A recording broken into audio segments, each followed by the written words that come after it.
राम राम, सत श्री अकाल, वालेकुम सलाम, हेलो एवरीबॉडी। इस वीडियो में मैं आपको बताने जा रही हूँ bifurcated syllabus for semester 2 class +2 specifically for commerce stream students. So let's start without wasting our much time. So first of all सबसे पहले है हमारे पास अकाउंट्स सब्जेक्ट, जिसमें आप सबको पता ही होगा कि हमारी बुक्स 3 सेक्शन में डिवाइडेड हैं, सेक्शन ए, सेक्शन बी और सेक्शन सी। सेक्शन ए जो है वो कंपलसरी है और सेक्शन बी और सेक्शन सी में हमारे पास चॉइस है कि यानी एक तो हम सेक्शन बी कर सकते हैं या तो फिर हम सेक्शन सी कर सकते हैं। तो सबसे पहले जो सेक्शन ए है उसमें हमारे पास 2 यूनिट्स है। फर्स्ट यूनिट का नाम है पार्टनरशिप अकाउंट और दूसरे यूनिट का नाम है जॉइंट स्टॉक कंपनी। जो फर्स्ट यूनिट है पार्टनरशिप अकाउंट, उसके अंदर एक सब यूनिट है जिसका नाम है reconstitution of partnership. So mainly हमारे पास इसमें 2 चैप्टर आ रहे हैं। First one is retirement of A partner and the second one is dissolution of a partnership firm. अब जो हमारे पास सेकेंड यूनिट है यानी जॉइंट स्टॉक कंपनी अकाउंट, इसमें हमारे पास 2 चैप्टर्स हैं, issue of debentures and redemption of debentures.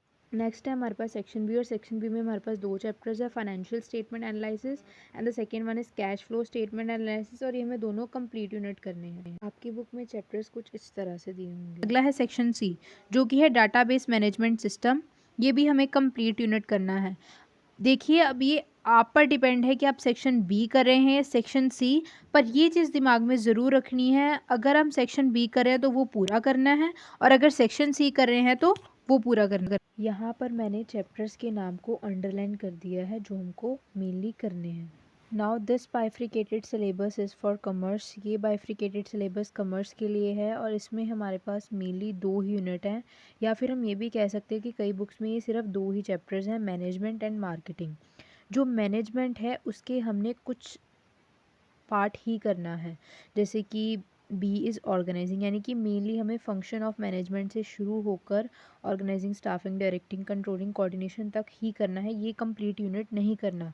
4 जो है मार्केटिंग, ये हमें कंप्लीट करना है पूरा का पूरा, कोई भी इसमें से टॉपिक्स काउंसिल ने हमें नहीं छोड़ कर दिए हैं।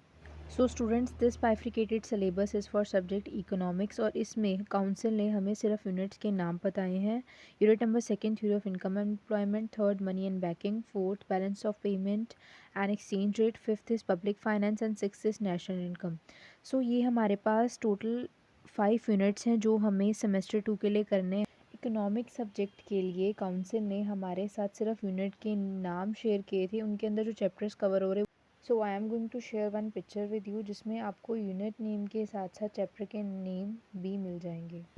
सो इस पिक्चर में आप देख सकते हैं कि हमारे पास सभी यूनिट्स के नाम और उनके चैप्टर साथ में दिए गए हैं। यूनिट 2 में हमारे पास 2 चैप्टर्स हैं, यूनिट 3 में 1, यूनिट 4 में भी 2, 5 में भी 2 और 6 यूनिट में हमारे पास 3 चैप्टर्स हैं, मतलब total we have to do 10 chapters. So जो चैप्टर करने हैं मैंने उन पे एक टिक मार्क लगा दिया है।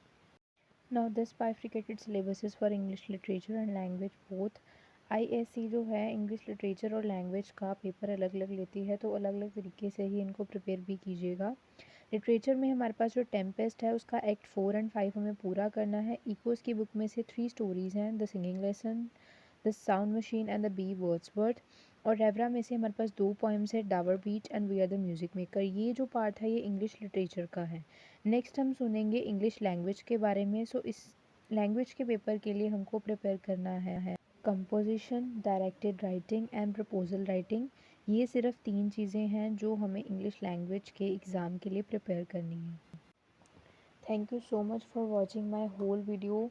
आई होप सो दैट कि आपको सारा बाइफ्रिकेटेड सिलेबस समझ में आ गया होगा। If you have any kind of query you can leave it in the comment box. I will try to solve it or answer it as soon as it will be possible.